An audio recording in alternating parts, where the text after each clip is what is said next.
I am Nora Bennett, 36, a florist who once sold her shop to keep my parents' roof from caving in. On a quiet Sunday in Phoenix, we called a family meeting, and my younger sister told me I was the burden and the house would be better without me while Mom studied a coaster and Dad watched the street like weather.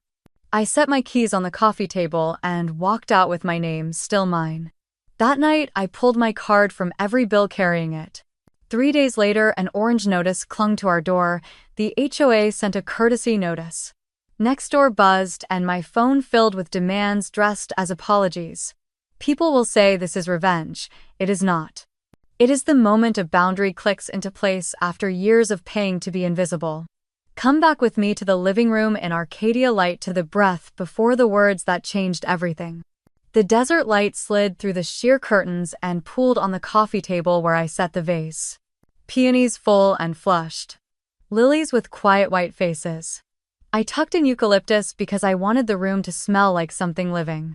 Sunday in Arcadia Light carried a soft hush that floated in with the air, a sprinkler somewhere, a basketball thumping far down the block. Inside our living room, the quiet had edges. Mom sat at the end of the sofa with her hands on her knees. Linda always looked taller when she was anxious, as if good posture could hold a family together. Dad took the chair by the window and pretended the view of Indian School Road required study. Dale could look at nothing for a very long time when he did not want to look at a person. Kayla chose the arm of the love seat like a small stage. One leg crossed, heel tapping the cushion, phone bright on her knee. She glanced at the flowers without really seeing them, then looked straight at me. We were here for what Mom had called a family meeting. She had texted in the morning after church with her cheerful voice, said we should talk about household costs and who covers what and set clear boundaries so no one felt taken for granted. I arrived early and wiped a water ring off the table with the edge of my sleeve. My heart felt steady the way it used to before a ceremony when the bouquets were finished and the music had not started yet. Mom thanked me for the flowers and said they were lovely. She smiled at everyone as if we were guests at her patio brunch. Then she asked if we could review the bills one more time so all of us had the same picture. I kept my answer short. I said I had a simple list to keep us focused. Internet. The streaming bundles. A supplemental home policy I had carried while the roof was being repaired last fall. A few lingering subscriptions that stayed tied to my card when I moved back in. I said it made sense for the right person to be the account holder and that I was ready to transfer anything that lived under my name. Kayla made a sound that landed between a laugh and a sigh. She leaned back until her shoulders touched the wall and let her phone go dark. She said I always turned everything into a production. She said the house was tense because I collected receipts like a hobby and waved them around. I told her I was not waving anything. I said I was asking for alignment, not applause. I said I would hand things over, then I let the sentence sit there. Dad cleared his throat. The sound went into the curtain and disappeared. Mom asked Kayla if she wanted to share what bothered her. Kayla sat forward with her fingers, locked eyes bright and cold. She said the part that never gets said out loud. She told me I was a burden and that they wished I were gone. She watched my face like a person checks a mirror before leaving the house. The room felt different after that, like the pressure changed and the air grew thin. Mom whispered, "Kayla, please," and reached for a coaster and then moved it an inch and did nothing with it. Dad blinked 3 times and stared back at the street. I felt my body choose stillness the way a florist chooses a focal stem. Across the room, the air conditioner clicked on. Somewhere outside, a dog barked. I thought about how many blooms it would take to change the smell of this room from lemon cleaner and old dust to something like spring and decided no number would be enough. I told Kayla I heard her. I said I understood the sentence even if I did not agree with it. My voice stayed even because I wanted it that way. I thanked Mom for asking us to meet and said I would keep this simple. For years I had carried things under my name. It made emergencies easier and it made forgetting easier. Money is invisible until it is not. I said I was done arguing about what anyone thought of me. I was going to fix the part that was mine to fix. Kayla looked at the eucalyptus as if it had just appeared. She said I loved to play savior and then martyr when no one clapped. She said no one asked me to take anything on and I did it because I needed to feel important. She said her clients could not wait while I rearranged the world to suit myself. The words came fast and then slowed. Her breathing shifted when she ran out of steam. She pulled herself back into a pose that read calm. Mom rubbed the side of her neck. She asked if I would stay for dinner after we finished. She said she had roast chicken and salad and the bread was already sliced. I loved her for saying the word dinner as if the room were ordinary. That is what she does. She sets a table even when the plates are full of worry. Dad suggested we make a list, so no one got confused. He said it softly like a person who does not want to bump into furniture in the dark. I pictured the spreadsheet on my laptop with neat columns and dates like clean ribbons. I pictured my old shop on Central Avenue, the door chime, the smell of cold water and green stems. I remembered the day I handed the keys to a buyer with careful eyes and told myself it had been a choice, not a mistake. I told the room I would write everything down and send it tonight. I said I would remove my card from anything that did not belong to me. I said I would move the personal subscriptions to my new address as soon as I secured one. Kayla lifted her eyebrows as if daring me to declare it. She asked if I thought I was moving out. I said yes. It felt like placing a final flower where it belonged. Mom set the coaster down and picked it up again. She said maybe we were tired and should pause and remember that we love one another. She wanted a bridge and the river kept rising. I looked at her hands, the thin dryness over her knuckles from gardening without gloves. Kayla stood and drifted toward the kitchen doorway, then stopped and came back a little orbit to make me follow. I stayed where I was and then I stood because sitting felt like pretending. I told them there was no need to repeat themselves. I said I understood Kayla and I understood the silence and I understood my own threshold. I did not list the nights I called utility companies before dawn from the driveway so no one heard me spell our last name. I did not bring up the way the roof smelled after the first monsoon or how the house seemed to hold its breath when bills arrived. Those are my details. I keep them pressed flat like leaves inside a book that does not leave the shelf. Kayla said she had a client meeting in the morning and needed reliable service without drama. She said if I planned an announcement, it should not affect her schedule. She said I could do whatever I wanted as long as I did not make a scene. The smile she wore was bright and thin. Dad traced a scratch along the chair arm with his thumb. Mom asked if anyone wanted iced tea. The question hung and went unanswered. I reached into my pocket and felt the keys. Warm from my hand. The metal remembered other houses and doors in other cities and a younger version of me who thought rescuing and erasing were the same act. I set the keys on the coffee table beside the vase. The sound was small and clean. It was the only ceremony the room needed. I said I would stop paying for what lives under my name. I said I would send a list today so nothing would surprise anyone. I said I would move out tonight. I said I would be reachable by email for things that required clarity and that I would not negotiate feelings. I kept my tone smooth the way I seal the ends of ribbon so they do not fray. Mom inhaled as if to speak and then let the air go. Her eyes found mine and softened. Dad nodded at nothing, mouth a straight line, hands quiet. Kayla looked at her phone and the blue light washed her cheek and gave her a new mask to wear. I lifted the vase and slid a coaster under it so the condensation would not mark the table. I smoothed the runner with my palm. I let my eyes pass over the room one more time, the shelf with faded paperbacks, the framed school photos, the little dish that holds keys when people plan to return. The late afternoon sun stretched across the rug. A car door shut outside. A sprinkler hissed and ticked against the curb. I told them thank you for meeting. Then I turned toward the hallway to gather what was already mine. The flowers stayed on the table, making their quiet promise to breathe for a few more days. I carried the overnight bag into the hall and kept my breathing, even the way I do when a ribbon will not lie flat. The door to my old room opened on the smell of detergent and dust. I took the short list of things that were clearly mine. The camera I used to photograph bouquets. The laptop wrapped in a felt sleeve. A sweater with a snag at the cuff that only I would ever mend. I left the vase on the table. The flowers could work their quiet in a house that had run out of words. The sky over Phoenix was still streaked with pale gold when I backed the car out.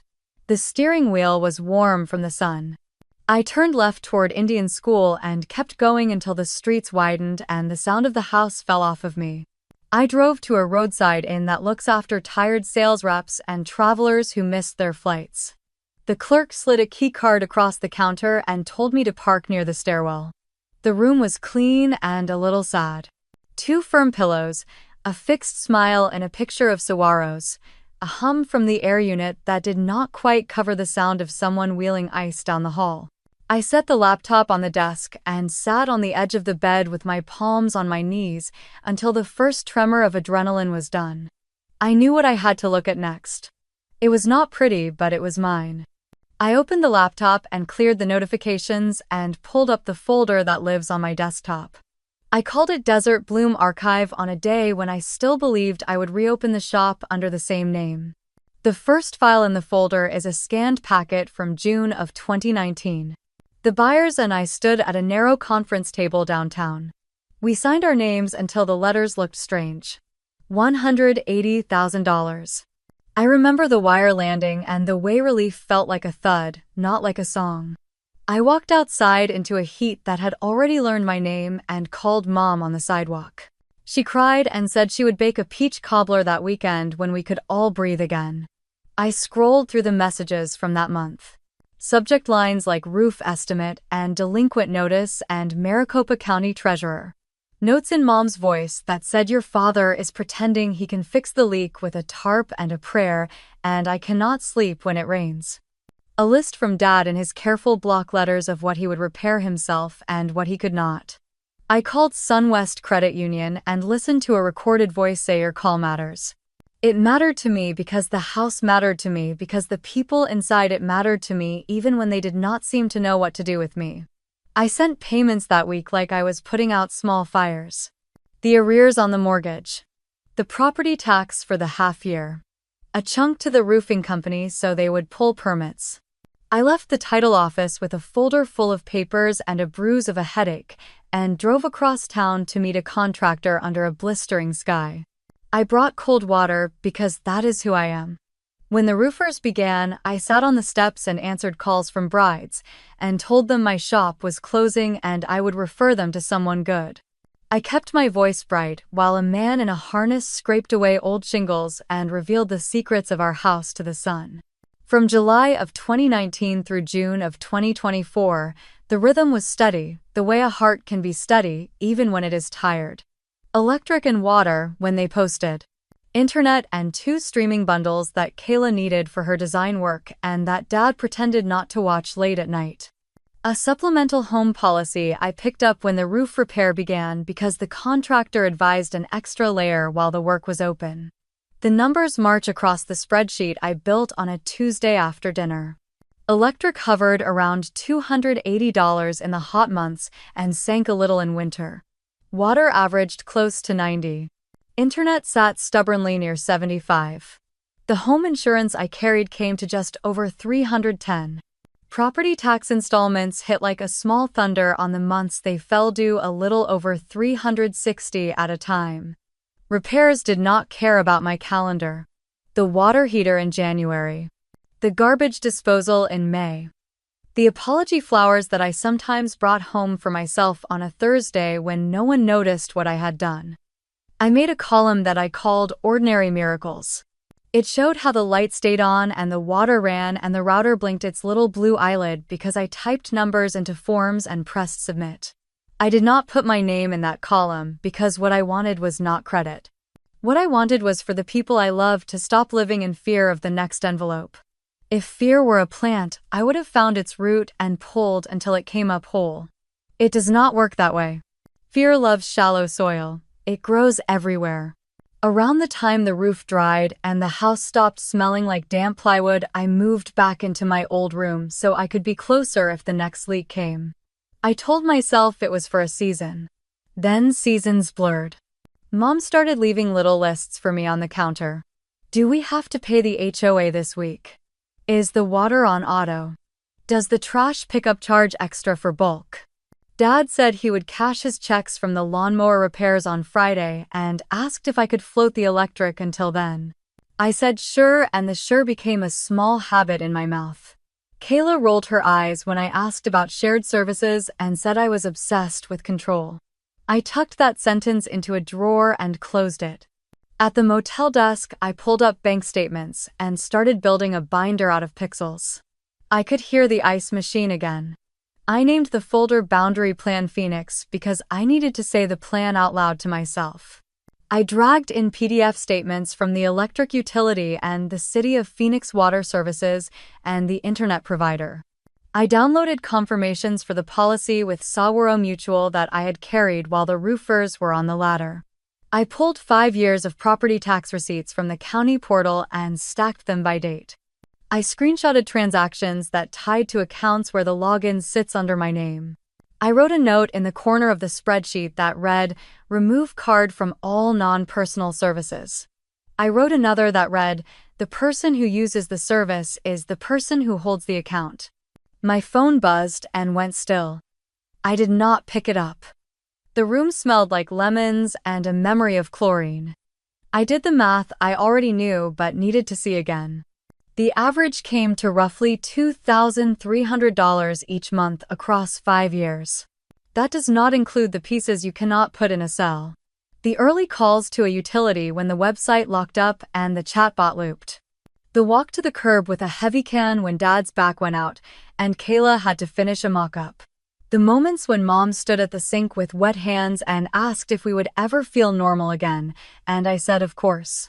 Those are not numbers, those are the ways a person uses up her name without realizing it. I scrolled back to that day in June of 2019 again. The photo I took on the shop floor when the last inventory left the building. An empty wall where a shelf had held spools of ribbon. The way the polished concrete looked like lake water when the light hit it right. I remembered a bride who wanted peonies in August and how I explained that some flowers do not care about what we want. Seasons keep their own counsel. She chose garden roses and forgot her first wish by the time she walked down the aisle. There were other messages in the archive. The time Dad called and did not say hello before asking whether a second mortgage was a bad idea, and I said it was. The afternoon Mom texted a picture of her hand on the porch rail and the paint peeling like a scab and asked if we could do something about it before company came. The night Kayla sent a link to a job posting for a design role and asked if I thought she should apply, and I wrote back yes with 3 exclamation points and then deleted 2 of them because I did not want to look like a cheerleader. I selected all the files I had collected and exported a clean copy of the spreadsheet. I labeled it so there would never again be a debate about what I carried and what I did not. Boundary Plan Phoenix. Accounts and evidence. I wrote a short summary at the top in simple language that even a tired person could absorb. Here is what I have paid. Here is what sits under my name. Here is what will change. Here is how to transfer or open your own accounts. I wrote each provider with a phone number and hours because I know what it is to call at dinner time and reach no one. I added a note that said, "If you need help understanding a bill, I will explain it once." My stomach reminded me that I had skipped lunch. I walked to the vending machine and bought a bottle of water and a pack of crackers and ate them sitting on the carpet by the bed because I did not want to get crumbs in the sheets. A siren sang past on the road and faded. Somewhere a television laughed. When I finished, I emailed the binder to myself and saved a copy to an external drive I keep in my bag. I closed the laptop and rested both hands on the cover. The silence in the room felt less sharp. I thought about what Mom said earlier with her bright voice. We should remember that we love one another. I do remember. Love is why I sold a business I built with my own hands. Love is why I carried what I carried as if the weight would change the shape of a house and the habits of the people in it. Love will not help me if I do not also love myself. I wrote one more line at the bottom of the plan in a font large enough that no one could pretend they missed it. Effective immediately, I will end or remove my card from any service that belongs to me and only me. Services that belong to the household will be opened or transferred by the account holder who lives there. Questions may be sent by email. I will not receive them by phone. I folded my sweater and placed it on the dresser. I set my keys on the desk and looked at the metal edges catching the light. I let the air unit run and the hum filled the corners. Then I opened the laptop again and created a new checklist just for me. Internet and streaming to cancel. Supplemental policy to terminate. Passwords to reset. Evidence to print in the morning.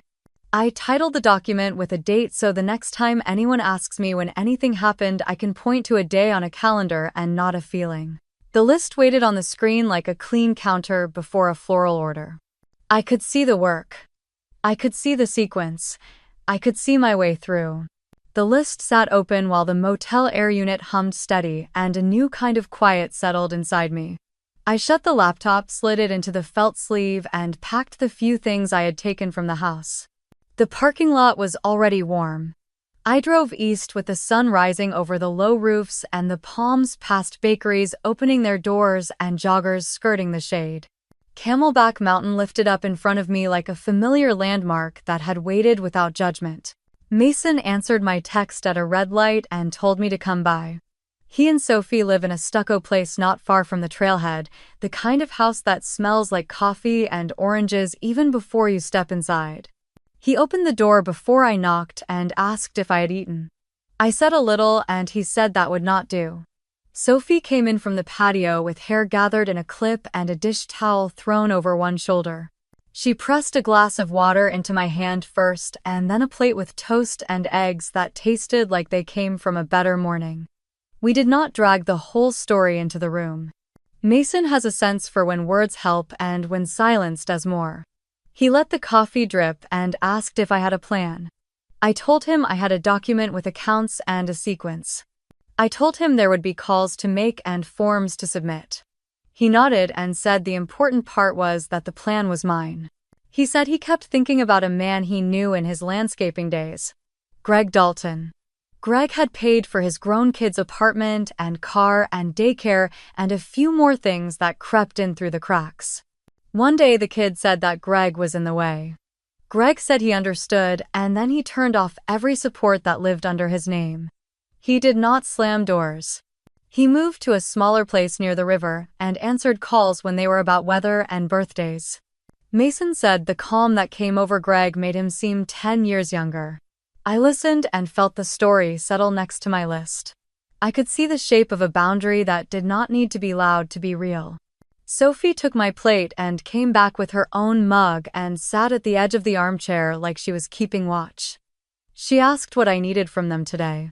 I said a table and an outlet and a place where my decision could stand up straight. She pointed at the dining table where sunlight lay across the wood like a runner. I set up the laptop and opened my binder. The checklist waited with its squares ready for ink. Internet first. The account sat under my name. I logged into the provider portal and the page greeted me like always, as if nothing in the world had changed. I found the Manage Plan tab and the tiny link for cancel service. The calendar offered a disconnect date. I chose today. A pop-up asked if I was sure. I clicked confirm and a new screen thanked me for the years and explained that equipment could be returned by mail. I took a screenshot and saved the confirmation email to the folder. The cable modem in the living room at home would blink its last under someone else's silence. I felt the thought rise and then pass. That was not my room to manage anymore. Streaming bundles were next. They had been a convenience at first, a way to share logins when everyone camped in separate corners of the house during a hard winter. Later they became a tie I forgot I had. I moved through each service and found the pause or cancel buttons. The phrases were gentle. Are you sure? Maybe try a lower plan. We will miss you. I did not bargain with a website.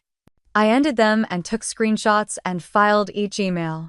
It felt like trimming away ribbon that never matched the bouquet. The supplemental policy came after. Saguaro Mutual had been worth the extra cost while the roofers opened the skin of the house last fall. The roof is closed now.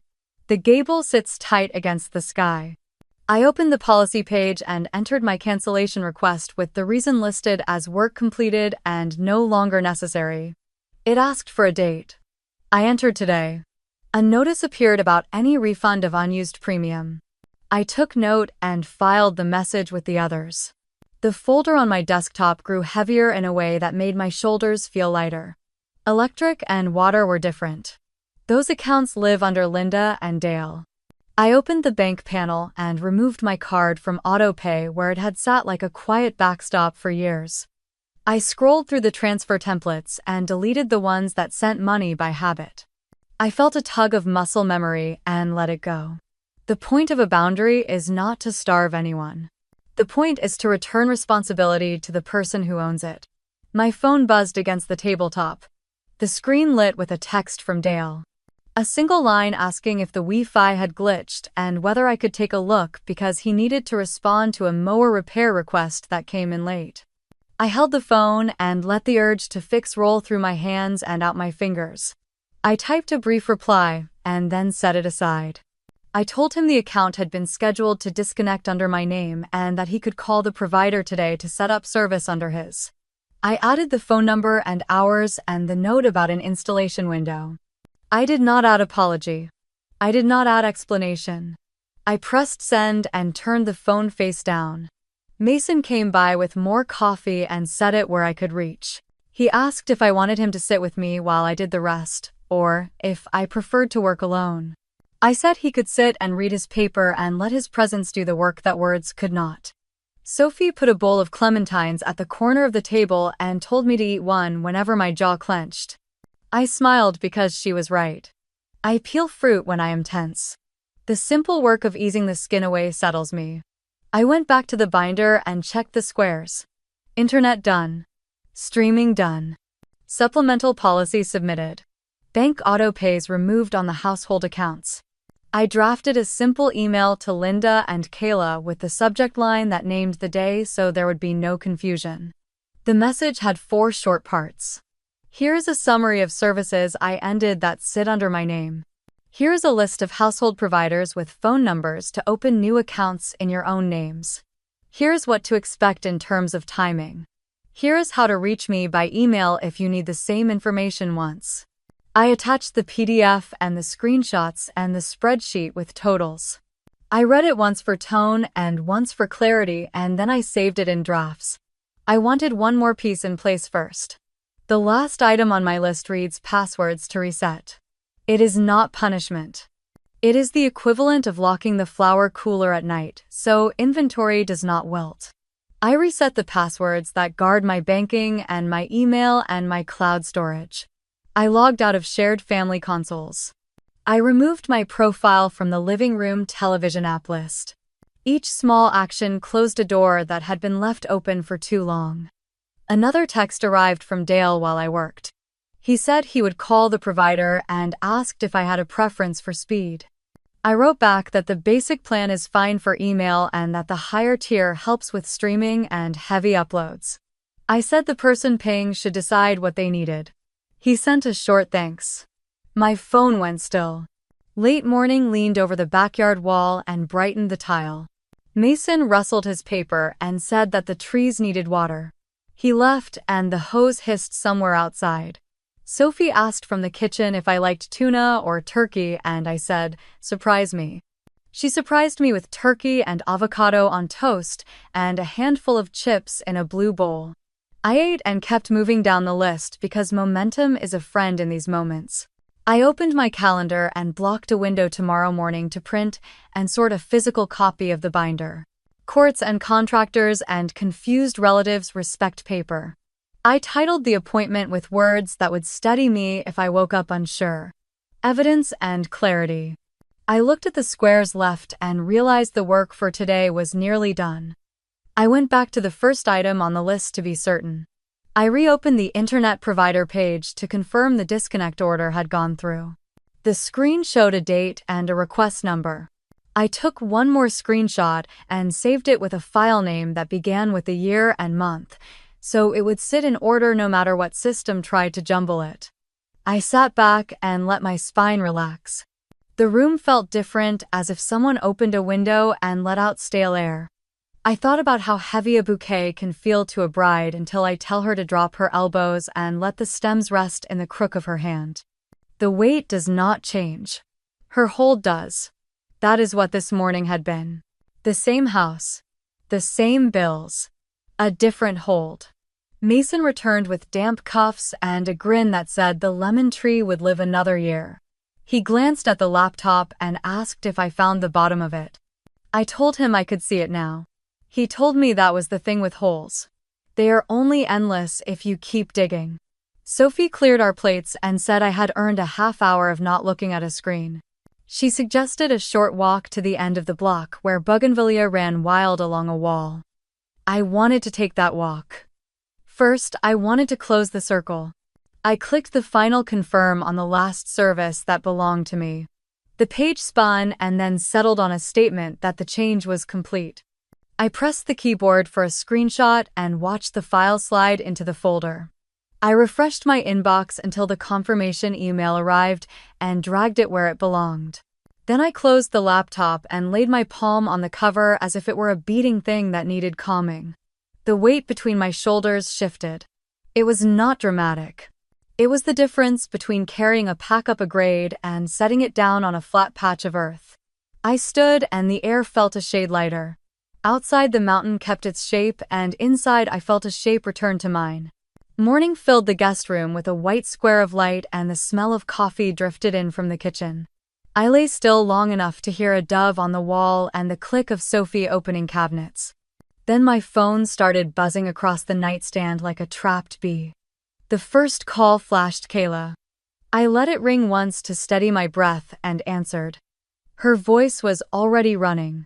She said the connection was spotty, and she had a deliverable for Sonoran Threads at noon and I needed to put the internet back the way it was.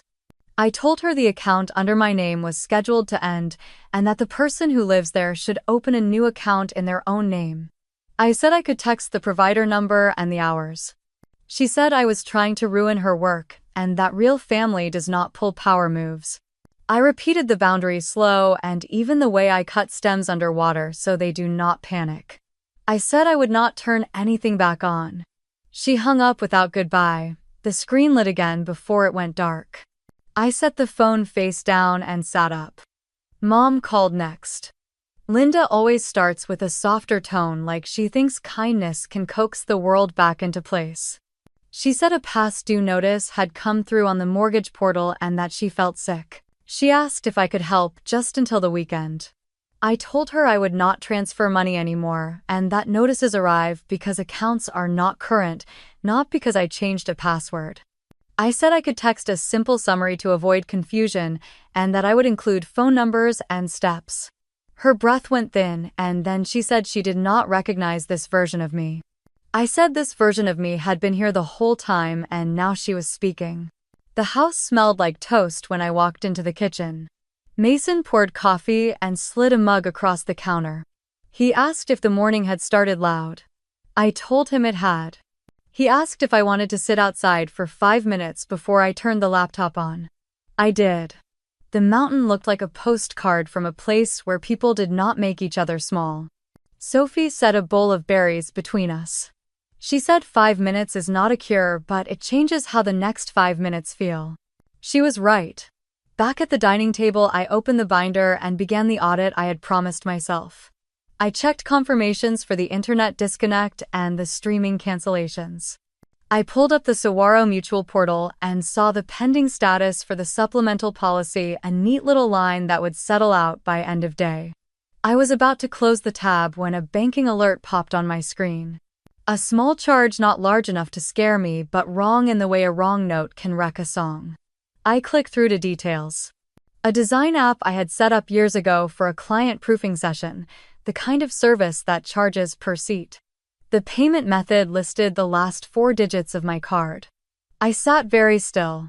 I remembered Kayla asking to try the app once for a mock-up when her own trial had expired. I had handed over my laptop for one afternoon and never thought about it again. The billing portal showed an active seat with a user email that was not mine. The most recent login had been last night. A little heat rose up my neck and then cooled. I do not need anger to do a clean task.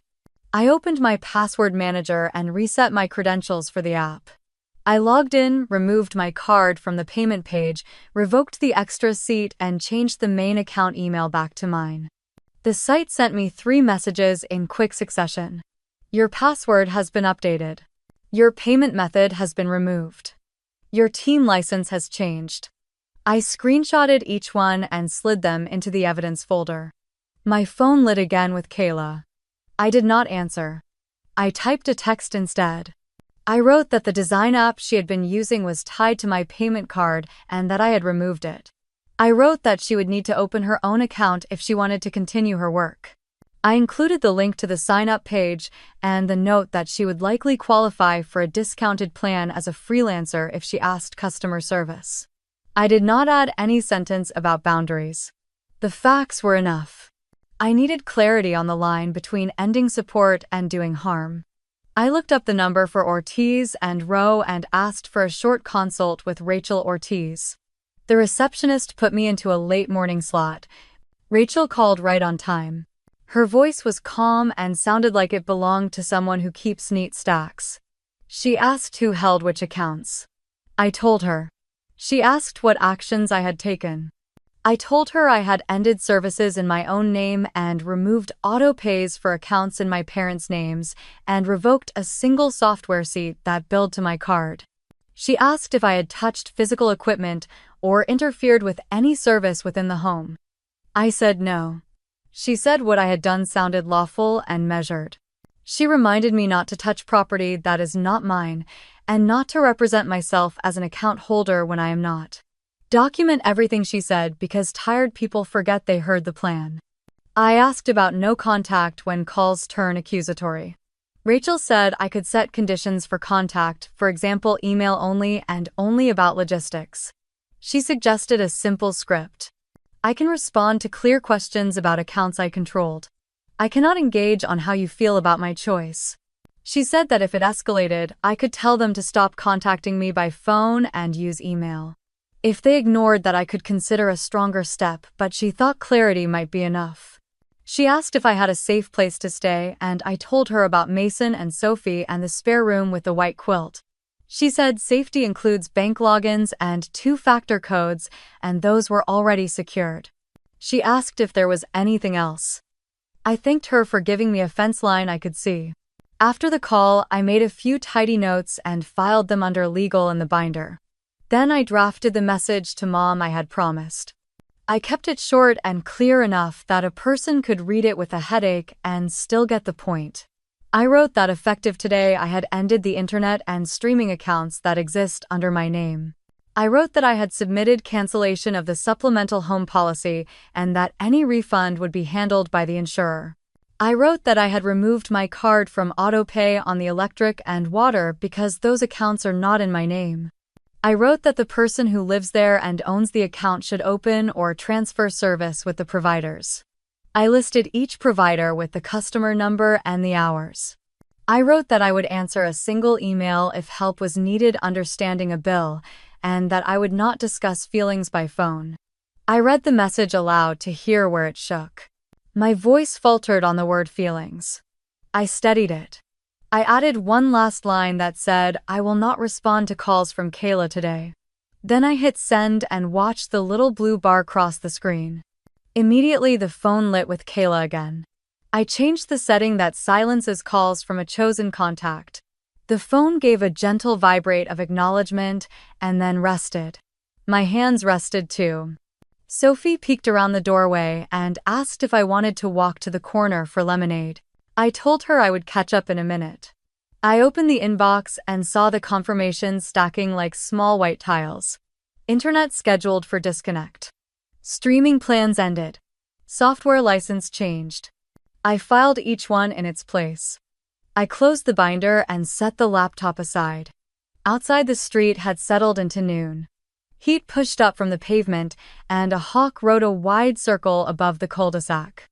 I watched a neighbor lift a toddler into a car seat and kiss her small hand. The ordinary life of other people soothed me like cool water on a wrist. When I went back in, Mason had cut lemons and sugar laid out and a handful of mint in a jar. He said we can make our own and told me to stir. I stirred and the sugar dissolved into something bright. My phone stayed quiet on the counter. The day had turned a corner I could not see from the house where I used to live. By noon, the heat pressed against the windows like a steady hand, and the lemonade pitcher left a ring on the wood. I rinsed the coaster, set it back under the glass, and checked my inbox. A new subject line sat there from Linda. It was a photo taken too close, the kind of picture people make when they are frightened and their hands forget how to aim. Orange paper taped to the front door. The internet provider logo near the top. A block of text that reads "Service termination scheduled." In the corner of the frame, I could see the shadow of our bougainvillea and a sliver of the doormat that says "Welcome" in faded script. Another message followed. Linda wrote that a letter from SunWest had arrived in the mailbox. She sent a second photo. The envelope lay on the hall table next to the ceramic bowl where we keep keys we pretend we will not lose. Past due reminder printed through the window. She added a line that said she felt sick and that maybe this had gone far enough. I read it twice and answered with the same steady words I had written the day before. Accounts in my name have been ended. Accounts in your names must be handled by the people who own them. Here are the phone numbers again. Here are the steps. I pressed send and kept my eyes on the screen until the little paper airplane disappeared. My phone buzzed with a text from Mason. He had been skimming next door while a batch of bread cooled on the counter. He wrote that a post had popped up about a house on our street, with a notice on the door. He sent a screenshot. The photo had been taken from across the street, at an angle pretending to be casual. The caption said, "Anyone know what is going on with the place on North 66th?" and then a handful of vague concern emojis that people use when they want to look kind while they prod a bruise. Comments stacked under it. Some offered prayers in the way the internet offers them, thin and quick. Some guessed at reasons. Two names jumped out of the stream. Jim and Patricia Langley. They lived directly opposite for more years than I can count. Jim said he had seen utility trucks the week before and wondered if there was an outage. Patricia wrote that she hoped everyone inside was all right and that times were tough for many. Her tone held sugar and a little acid the way store lemonade does. I felt the old pull to correct the record. To pin a neat explanation to a corkboard so that strangers would stop writing their own. I watched that urge rise and fall. I told myself what I had told myself last night. Public opinion is not a court. I do not owe a statement to a cul-de-sac. I saved the screenshot to the binder and closed the app. The HOA email arrived just after. Subject line: courtesy notice. Marla Pierce wrote in her crisp way that Camelback Vista had observed yard maintenance concerns and that bins left in view beyond pickup hours were a violation. She attached a photo of the front lawn with a slant of shadow across it and a thin crop of weeds near the walkway. She listed the rule number and the date she had driven by. The tone was businesslike, not cruel. I forwarded the email to Linda with a note that reads, "Please contact the HOA directly, as I am no longer the point of contact." I added the phone number and the fine schedule because I know how these letters escalate. Kayla did not write. She did not have to. Her silence filled the space between messages like steam. The house in my head tried on her voice anyway. She would say that I had embarrassed us and that neighbors were watching and that she had told me not to make a scene. I set the phone down and looked at my hands until the ghost of her voice faded. Sophie came in from the backyard with a basket of towels she had taken off the line. She asked if I had eaten lunch. I said not yet, and she offered me a bowl of pasta salad she had made the night before. Shells, cherry, tomatoes, basil, a little feta. I ate at the counter while she moved through the kitchen with an ease that made me remember what it felt like to trust a room. The doorbell rang and Mason let in a delivery guy with a stack of boxes for the store. A gust of heat came and went. The kitchen held. After lunch, I opened the binder again. I made a new tab labeled Day 3 and typed a simple timeline. Morning. Notice from internet provider on the door. Midday, HOA, courtesy notice. Mail. SunWest past due reminder arrived. Online. Next door post with photo. I pasted the images into place so that later when someone asked me how it happened I could point to a sequence instead of my memory. I wrote one line under the list. Silence is not consent, it is a boundary. My phone buzzed again. Mason had another screenshot. The thread on Nextdoor had continued. A user with a cactus avatar wrote that people should mind their own business. Someone else wrote that if a house falls into disrepair, it affects property values, which is everybody's business. Jim added that the family has always kept the place neat and that perhaps this was a hiccup. Patricia posted a picture of her bougainvillea and said that weeds come up even after a good rain. It felt like she was saying something and not saying it, which is her gift. Mason texted that he could flag the post if I wanted. I told him no. He asked if I needed to get out for a walk. I answered yes. We went out through the side gate and onto a street that curves toward a line of oleanders. The sun sat high and white. The sidewalks threw backlight. I kept to the sliver of shade where palms and cypress make little islands. My shoulders relaxed as my feet found the rhythm. Mason knows how to walk with someone who does not want to talk. He kept the pace easy and let the silence do the work. At the corner, a jacaranda had dropped purple confetti on the concrete. I stepped through it and felt the lift that flowers always give me even when they are stubbornly not mine. Halfway around the block, my phone buzzed again. Linda had forwarded the HOA email a second time, this time with a question about whether the fine would apply if she pulled the bins in by sunset. I wrote back that Marla usually gives a grace period for first notices and that she should reply directly to confirm. I wrote that yard maintenance can be hired by the hour if needed and that payment arrangements are between her and the vendor. I paused before I sent it. Old me would have called a landscaper and paid the invoice up front. I let the pause hold. Then I sent the message exactly as it was. At the next corner, a man in a wide hat watered citrus trees.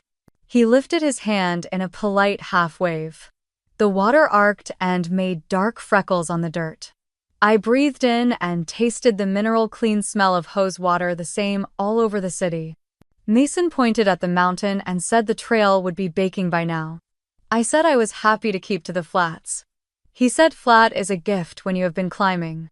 By the time we circled back, the kitchen had cooled and the pitcher of lemonade wore a fresh ring. I put a new coaster under it and wiped the counter dry. I checked my inbox. A message from Marla sat there addressed to Linda with me copied. She acknowledged the reply and said thank you for the update and that the courtesy notice would be marked as addressed once the bins were stored and the weeds were handled. She added a line about understanding that summer heat makes yard work difficult and encouraged scheduling earlier in the day. I appreciated that she had chosen a practical note over a scold. I filed the email and closed the tab. The SunWest reminder took longer to answer because it was not mine to answer.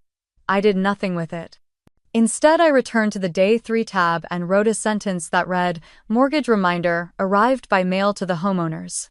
I felt a prick of helplessness, and then I named it and watched it shrink. Some work is not mine. That does not make me cruel. It makes me honest. Late afternoon slid over the tiles and the house made that soft settling sound that good homes make as the heat moves out. I poured a small glass of lemonade and carried it to the table with my laptop. I reviewed the folder and double-checked that each screenshot from today had the date visible. I added a brief note to each caption so that if I looked at this in a month, I would not rely on what I thought I remembered. Picture of door tag taken by Linda. Nextdoor post captured by Mason at 12:41. HOA courtesy notice at 11:07. I saved and backed up the file to the external drive. The quiet inside me felt fragile and real, like a new petal.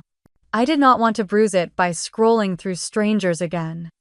I told myself one more time that neighbors can say whatever they want into their phones. The only thing I need to carry is my own name and the facts that belong to it. I stood up. A breeze moved through the hallway, barely there, just enough to lift the edge of a curtain and lay it down again. I put my shoes back on and told Mason I was going to loop the block once more. He nodded and said he would start dinner and that Sophie would join me in a minute. I stepped outside. The light had softened to the color of peaches. The sidewalk held a day's worth of stories in dusty footprints and bicycle lines. I followed the curve of the street and let the ordinary pull me forward. The next week unrolled like a tight tape measure, small clicks you do not notice until you see how far it reaches. Monday started with a message from Kayla that did not arrive in my phone but arrived through other people. Mason came in from the shop with flour on his sleeve and said he had seen her name on a thread that a friend in design had reshared. Deadline missed a client asking if anyone could take over a rush project. I opened my laptop and saw a short post from Sonoran Threads looking for a replacement for a seasonal capsule. The timing lined up with the noon delivery she had promised. I closed the tab and kept my hands off the keys. By afternoon, an email from Leo Park found its way into my inbox because he had my address from a wedding project years ago. He wrote politely that he hoped I was well and asked if I knew any freelance designers who could pick up a half-finished lookbook. He said his team had been unable to reach their current contractor on time and that he needed clean files by Friday. I read the lines 3 times, then wrote back that I no longer work in that lane and wished him luck with the search. I did not say anything about my family. I did not point anyone toward anyone. The world is small and has a way of learning what it needs to know. Tuesday morning, Sienna Harper sent a brief note to a list that included Kayla's business address and a few others.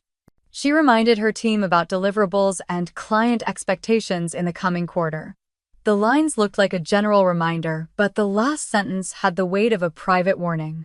I know the feel of a boss trying to steady a ship that wants to list. A few hours later, a friend who stocks shelves at a Tempe market texted Sophie that a new hire would start on nights. The city is wide, but gossip moves like heat. It finds you even when you are not looking for it. Midweek, the sky turned heavy at the edges and the air put its hands on your shoulders. The monsoon arrived the way it does, in a rush that felt like applause and then a roar. Mason pulled patio cushions inside and Sophie ran towels to the door. I watched the water beat the driveway into a mirror and felt my stomach tighten with a memory I did not invite. An hour later, my phone chimed. Linda had texted a photo of the living room ceiling near the vent.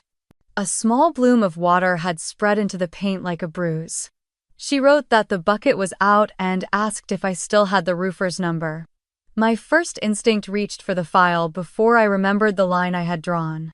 I answered that the main policy sits in her name and that she should call the carrier to start a claim. I added the number and the reminder that an adjuster visit is usually required. I told her the storm would have slowed other crews and that patience would be necessary.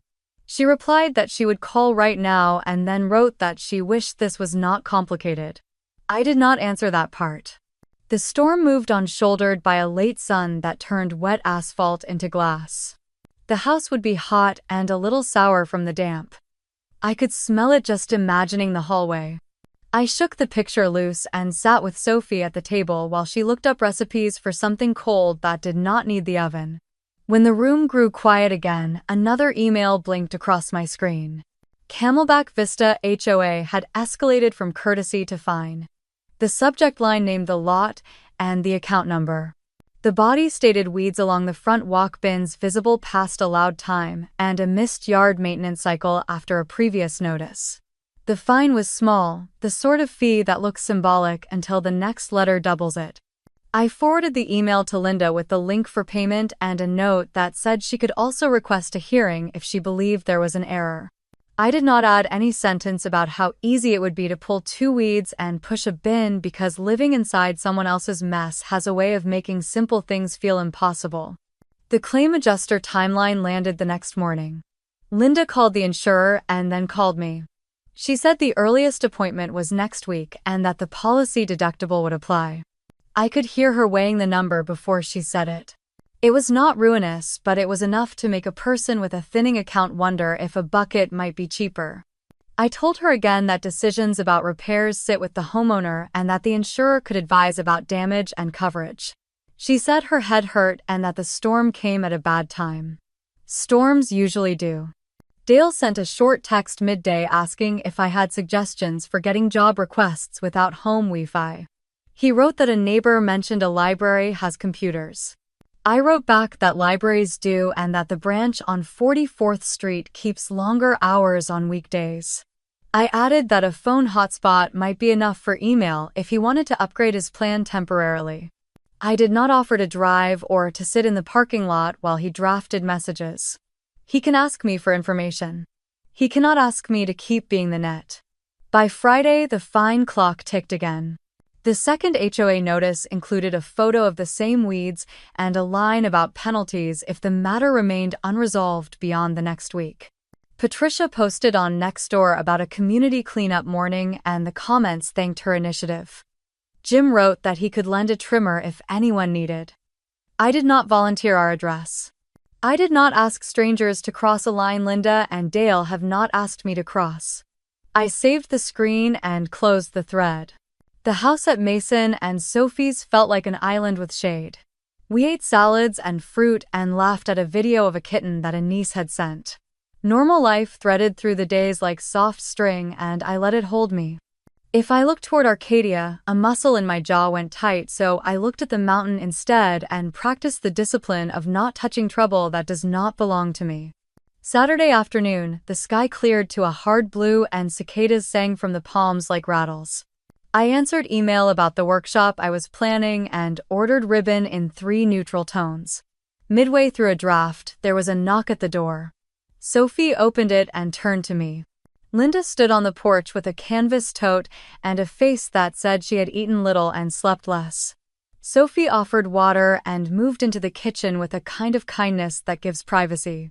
Linda came into the living room and sat on the edge of the sofa with her tote at her feet. She said the adjuster could not come until Wednesday, and she was worried the ceiling would bubble more. She said the HOA had issued a fine, and she did not see how yard work would happen with Kayla working nights and Dale chasing repairs that never seemed to land. She said she had looked at the mortgage portal and closed it again because the numbers made her heart race. She told me she had drafted a change to her will on a notepad. She said if I could help this one last time, not forever, only enough to steady the house, she would adjust the will so that things felt fair after. She looked at the door like she expected the past to walk in with lemonade and save us from the future. I listened the way you listen to rain when you cannot stop it. I kept my hands still on my knees so that they would not try to fix the air between us. I told her I heard she was scared. I told her I believed the timing felt cruel. I told her that inheritance is not a currency for present help, and that love cannot be negotiated like a service plan. I said if she wanted to change her will, she should do it with a lawyer because people think clearer in offices with clocks. I said I was not the person to make this easier by doing the same thing I had always done. She rubbed at a thread on the tote strap and it frayed a little. She said she did not recognize me lately. I told her this was the only version of me that makes it to the end of the story. She asked if I could at least call the insurer for her because sometimes the words get stuck. I said I would write her a short script and a list of questions so she could ask them herself. I wrote it while she watched. I kept the sentences small. I am the homeowner. I need to confirm deductible and coverage for storm damage. I would like the soonest available adjuster. Please email me the claim number. She folded the paper and slid it into her tote like it might melt if she waited too long. She stood and then sat again. She said Kayla had picked up a night shift at the grocery in Tempe and came home so tired she looked washed out. She said Dale had driven to the library and fumbled the computer mouse like a man who had spent his life with wrenches. She said they were trying. I said trying is a beginning. I did not move. She asked finally if I was sure I could not float 2 bills just to stop the bleeding. I told her no. My voice stayed even the way you keep your hands even when you strip thorns from a stem. She looked at me for a long moment the way a person examines a closed door not because they plan to break it but because they are trying to remember what the key looks like. When she left, the light had shifted to late day and the trees threw long shadows across the sidewalk. Sophie came back into the room and put a hand on my shoulder. She did not ask what had been said. She did not need to. I stood and walked to the sink and ran water over my wrists until my skin cooled. The room settled around the two of us like a soft towel. The storm had moved through, but the air still felt charged. I went back to the table and opened the binder. I added a new line under the Week 2 tab. Adjuster scheduled. Deductible discussed. HOA fine issued. Kayla night shift began. Library suggested for internet access. Mother visited and requested conditional help. Boundary maintained. I saved the file and closed the laptop. Outside crickets started up in the hedges and a child on a scooter made a loop in the cul-de-sac before a parent called him in. I stood at the window for a long breath and let the ordinariness of other lives do what it could. Then I turned toward the kitchen to help Sophie lay plates on the table. Sunday morning opened like a clean page. I sat at Mason and Sophie's dining table with coffee and my laptop and pulled up the draft I had promised Mom. The words had the calm that comes after you practice them out loud. I added the attachment with the accounts and the steps and the phone numbers. At the top, I wrote that Rachel Ortiz had reviewed the language for clarity and that the goal was to make sure the person who uses a service is the person who opens and pays for it. I read it once for tone and once for facts, then I pressed send to Linda with Kayla copied. I watched the blue bar crawl across the screen and then disappear. I sent a second message to Linda only. It held a short checklist in plain words for the week. Call insurer to confirm adjuster appointment and claim number. Store bins out of sight by pickup day. Hire yard help if needed for the weeds along the walkway. Open internet in your name so that work and appointments can go forward. If you need to know who to call, refer to page 1 of the attachment. I kept my voice steady in the text the way I keep scissors steady near a tender stem. By midday, Dale sent a string of short texts. He said he had borrowed a few hundred from an old coworker named Ray to get the truck running and replace a belt that had shredded itself. He said he had put his name up on the library bulletin board for small engine work and asked if I thought anyone still read those cards. I said library boards still make work happen and that he should add a phone number with clear hours. He thanked me and wrote that the computer lab felt like another planet but the staff had been kind. I told him kindness is a bridge and to walk over it as far as it would take him. Nextdoor found me without my permission by way of a text from Mason. He said there was a new post from Marla Pierce and that it sounded like a person putting a lid on a pot before it boiled over. He sent a screenshot. Marla had explained in clean sentences how HOA notices work. First a courtesy, then a fine if unaddressed, then escalating penalties. She wrote that the goal was tidy yards and safe streets, not public shaming, and that photos of private homes would be removed if posted without context. She encouraged residents to bring concerns to the office rather than to a forum. The comments under her note shifted. The tone moved from prodding to quiet. Jim wrote that he appreciated the clarity. Patricia added a small heart reaction and nothing else. Mason texted that the temperature in there had dropped by 10 degrees. I smiled at the phrase and saved the screenshot to my binder. Kayla chose a different stage. Late that afternoon, she posted on her design account about being undermined by a person who should be family. She did not use my name, but she called the person older and controlling and said her work had been sabotaged at a critical moment. Friends circled fast with sad faces and encouragement that sounded like smoke. A few asked who did this. A few told her to stay strong. I recognized 2 of the names from a networking event where I once poured lemonade and passed out business cards. The air in my chest burned for a moment and then cooled. I did not write back. I did not message anyone. I tapped the menu and selected mute. I do not have to drink from every cup someone hands me. By evening, the same post had a new comment. A simple note from a professional account for Sonoran Threads that said the recent contract had been canceled for late delivery. No names, no argument, just a date and a fact. The thread went quiet. I pictured Leo crafting the sentence like a seam on a garment, straight and strong so it would not split in the wash. I saved a record of the post and then I closed the app. The night poured into the house like warm water and I let my shoulders sink.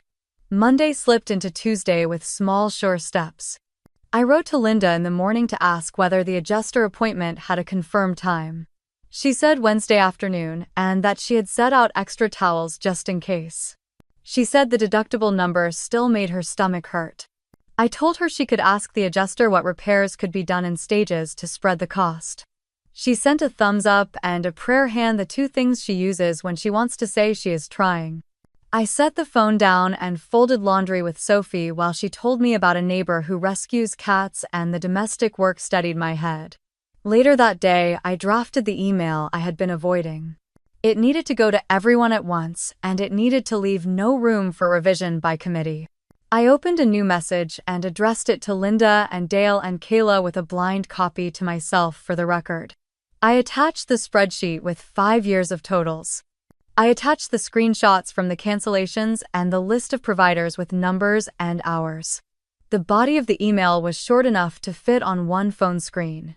I wrote that effective immediately, I would not be a backup method of payment or a failsafe for any household account. I wrote that I would respond one time to clear questions about an account that sat under my name and only by email. I wrote that I would not respond to messages sent late at night or to messages that asked me to discuss feelings. I wrote that I hoped each of them would take care of what belonged to them and that I would take care of what belongs to me. I read it once for spine and once for kindness. Then I pressed send and watched the blue bar march forward. Miniature relief moved through my shoulders like when a bouquet finally locks into balance and the stems hold each other up. Tuesday night, I lay awake longer than I wanted to and counted the ceiling lines. When I finally slept, I dreamed of ribbon miles of it looping around a house and falling away clean when I cut it with a single smooth stroke. In the morning, I boiled eggs and ate them with salt and pepper at the kitchen counter, while Mason packed deliveries and Sophie mapped out social posts for the week. We talked about little things on purpose. The best time to plant zinnias. Whether the bakery should try lemon bars again in this heat. The way the sky bruises purple before a storm. Midweek brought the first class. It was small by design because small felt safe. Citrus Grove Nursery had offered a corner near the potting benches early in the day before customers crowded the aisles. I set out buckets with cool water and leafy stems, a line of garden roses, a few stems of eucalyptus, and a handful of lisianthus that made me think of silk. Sophie helped arrange the folding chairs and taped a handwritten sign to a chalkboard.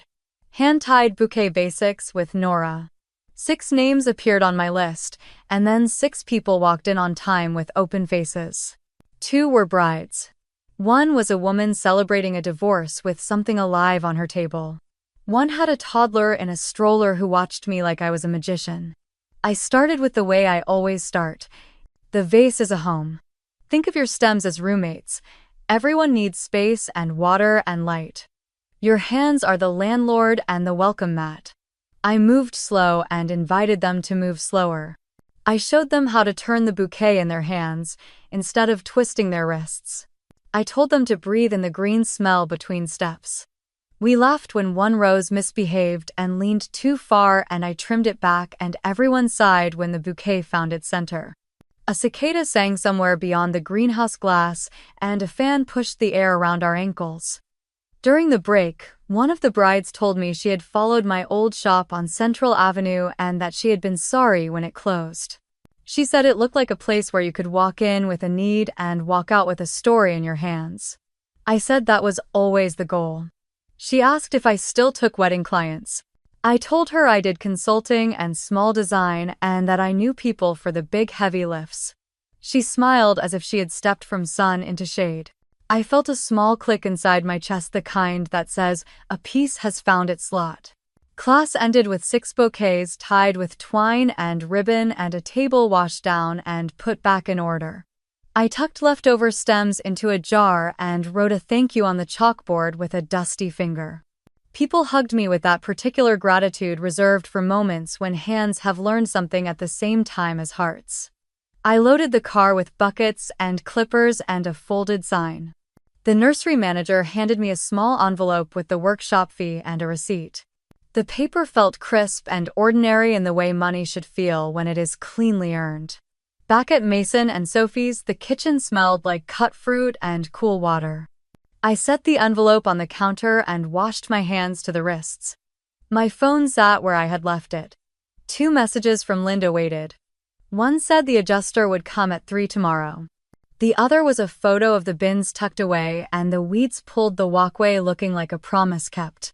I wrote back, good job, and left it simple. There were no messages from Kayla. That absence felt better than the noise. Evening arrived on quiet feet. Sophie asked about the class and I told her the toddler had clapped when a bouquet came together. Mason poured iced tea and held up his glass. We did not toast, we just drank. The day had been full enough without ceremony. I went to the dining table and opened the binder. I added a new entry to the Week 3 tab. Boundary summary emailed. Dale borrowed to repair truck posted library card. HOA process posted by Marla speculation cooled. Kayla posted vague accusation friends softened after client note about late delivery. Global email sent backup role ended. First workshop taught 6 attendees corner table near the potting bench all bouquets held. I closed the binder and sat back. The house breathed like a live thing around me. In the yard, a wind chime made a small sound and then went still. I let the quiet settle and stayed there until I could feel my own name steady in my chest. Saturday came with a clean sun and the kind of breeze that makes banners tremble. Sophie and I loaded buckets into her hatchback and drove to Citrus Grove Nursery while the aisles were still quiet. The air smelled like damp soil and tomatoes. We carried in folding tables and the chalkboard I had scrubbed clean the night before. Desert Bloom Studio in careful handwriting. Hand-tied bouquet basics. We clipped craft paper to the tables and set out clippers, twine, and ribbon in a small row that looked like a promise kept. Sophie had that happy focus she gets when a plan clicks. She checked the roster on her phone and smiled at the word full. 6 names for the morning session and 6 for the afternoon. She said we could move 2 from the waitlist if anyone canceled. No one did. I filled buckets with cool water and tucked in eucalyptus spray roses, lisianthus, and 3 stems of garden roses for each person because everyone should feel the heft of something generous in their hands. I added a few stems of ruscus and a handful of lemon leaf from the back lot. The green smell rose like a prayer and settled under the shade cloth. The first group arrived in a cluster of soft voices and careful steps. 2 brides from Scottsdale with notebooks and hopeful faces. A woman who said she had been watching flower videos late at night to calm her mind. A teacher with summer still under her skin. A young stylist who loved color. A woman close to my mother's age who said she wanted something alive at her table and did not want to wait for an occasion to be told she could have it. I asked names and used them often. People stand up taller when you set their names in the air and hand them back. I began the way I always do when I feel the urge to rush. I told them that a vase is a small home and that stems are roommates. Each one needs space and water and a little air. Your hand is the landlord and the welcome mat. You do not cram anyone into a corner. You turn the bouquet in your hand and let each voice find a place. The words came smooth because I had spoken them to myself all week. Boundaries sound better when you put them into a craft and let them be taught by touch. We trimmed stems at a diagonal and stripped leaves below the waterline. I showed them how to start with a triangle of green to make a base. I asked them to breathe with their hands in when they lifted a rose out, when they tucked in a sprig. We turned our bouquets a quarter turn and again until it felt like a dance instead of a task. The stylist placed 2 roses too close and I asked the group what they saw. Someone said those 2 are elbowing each other. We laughed, and I pulled one out and set it a finger's width away, and everyone made that soft sound people make when a picture clicks into focus. One of the brides asked about color and how to hold herself to a palette when she loved everything. I said love is not the problem. Abundance without form is the problem. I told her to choose 1 lead, 1 support, and 1 surprise. I held up a blush rose as lead, a pale lisianthus as support, and a stem of something wild as the surprise. She nodded and the teacher wrote it down and underlined surprise twice. The woman close to my mother's age kept glancing at her bouquet like it might get away from her. I asked her what it wanted to do. She said it wanted to sit lightly and look back at her without apology. We worked toward that look together. In the break, I refilled buckets and Sophie passed around cold water. A woman approached me at the corner of the table and said she used to follow my old shop on Central. She remembered the golden light in the window in late afternoon and the way I set roses in a row by stem length. She said she was sorry when it closed and asked if I took weddings on a limited basis. I told her I did consulting and smaller weddings, and that for very large installations, I partnered with teams who love ladders and long nights. She smiled and said her sister was planning a winter wedding near the canal and needed someone who could listen more than she talked. She took my card and promised to email. Class ended with 6 bouquets tied with twine and ribbon. The room looked like a small garden had been persuaded to behave. We took photos by the potting bench, and I watched people hold their arrangements at a height that made their shoulders drop. Some of them wiped at their eyes and laughed. It happens when hands teach the heart something it did not know it knew. The nursery manager signed my fee sheet with a quick flourish and slipped an envelope into my palm. The paper felt clean. Money earned in a way that did not knot my stomach. The afternoon session filled with a different energy. A bride with a spreadsheet brain who wanted to understand pricing as much as design. A woman who said she is building a habit of pleasure after a hard divorce. A retired nurse with a calm voice and steady touch. 2 friends who finish each other's sentences. A florist from a small shop on the west side who wanted to trade techniques. We built again, turning in quarter turns, breathing in and out, lifting and tucking until 6 more bouquets found their balance. The florist asked how I talk to clients about limits without making it sound like a closed door. I told her I offer a clear table and 3 real choices instead of a menu that says yes to everything. People relax when the edges are honest. When the last ribbon was trimmed and the last chair folded, I stood by the sink and washed clippers and vases. My hands remembered the rhythm the way bodies remember a song from high school. Sophie dried each piece and nested them like bowls. She looked at me and said she had not seen me smile like this in a while. I realized she was right. The muscles in my face felt used in the good way. It is easy to forget that joy is a practice as much as a feeling. We loaded the hatchback and drove downtown to a branch of a credit union that works well with small businesses. I had brought my documents in a folder with tabs.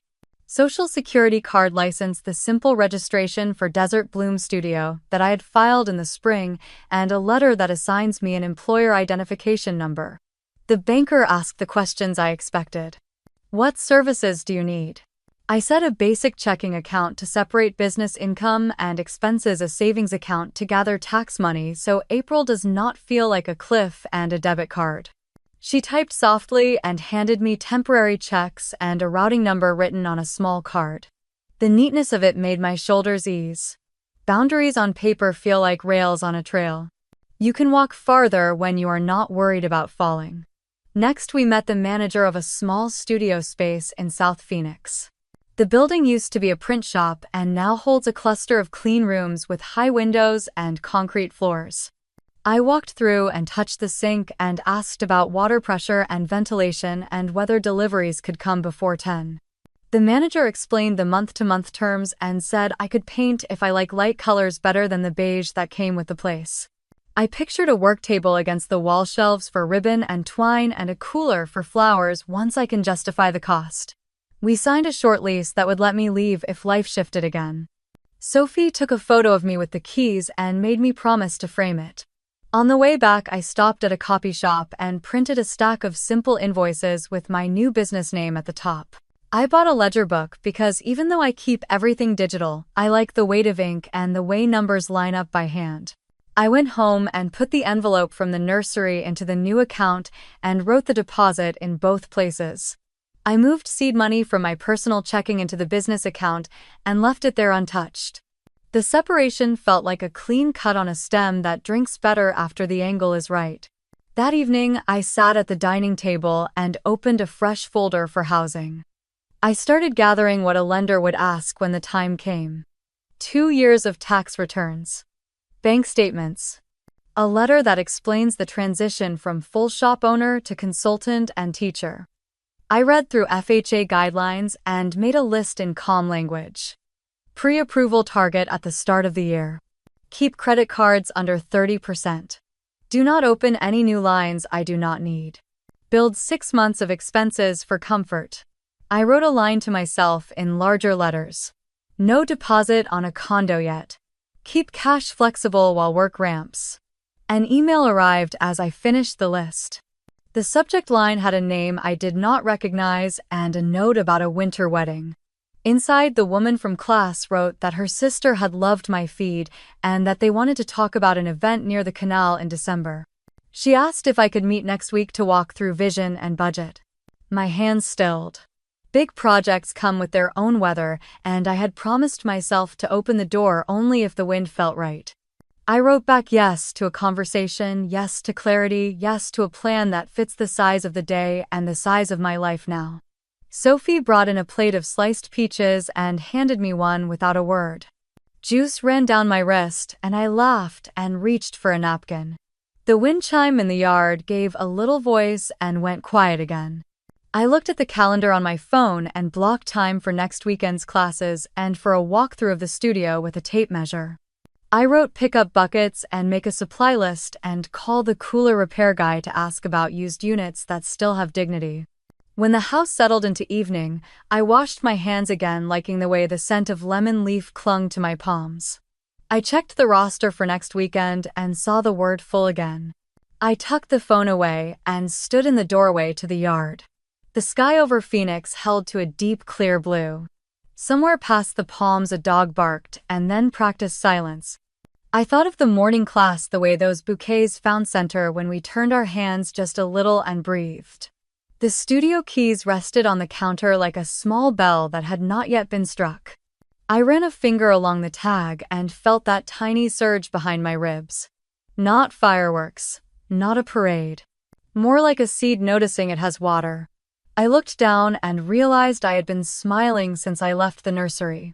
It sat easy on my face, not held there just there. Peace returns in small cups. Tonight it was enough. Sunwest wrote first. The subject line announced an intent to start default procedures if payments did not resume by a date that came too soon. The body of the message carried the particular chill of a form letter that has been perfected by lawyers. Amount past due. Options listed in tidy bullets that did nothing to soften the edges. At the bottom, a sentence about acceleration and a reminder that Arizona uses a trustee sale process if things go far enough. Linda forwarded it to me with a single line that read, "This feels like a cliff." I answered with the phone number for their loss mitigation department and a reminder that she and Dale could call to ask about timelines, but that I would not be placing calls on their behalf. By afternoon, Linda texted that she and Dale had met a real estate agent a friend of Patricia's had recommended, a woman with quick shoes and a voice like a coach. The agent had walked through the house with a yellow pad tapping walls with a knuckle and opening blinds to judge light. She had said the photos needed to be honest. No tricks, no filters, no hiding the water stain they were already handling with the insurer. She had suggested a list price that was lower than the number Linda had carried in her heart for years. Markets are what they are, the agent had said, and time costs money when letters arrive with words like default.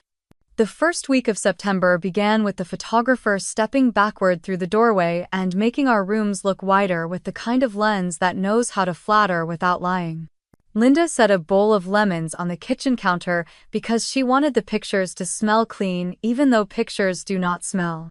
Dale wiped down the garage door and straightened rakes against the wall.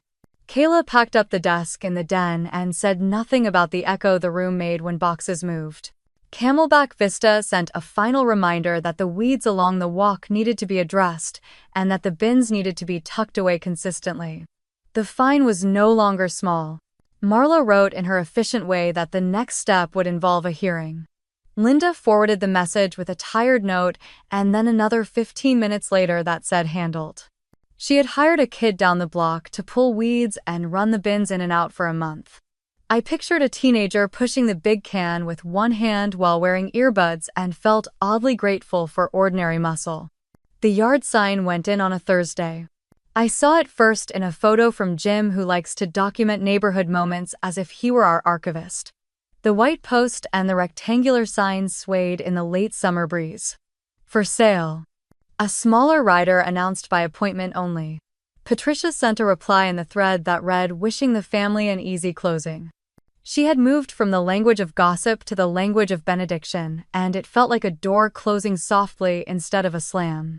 I drove the long way home from the studio that afternoon and turned down our old street. The light made the sidewalks bright as bone. The sign stood straight against the yard. The bougainvillea reached around it with a red little wave. I did not stop. I let the car roll slow and kept my hands steady on the wheel. In my head, I said a small blessing for the front steps and for the door that knew our knocks and for the hallway that held our secrets longer than it should have. Then I took the next corner and kept going. Showings began over the weekend.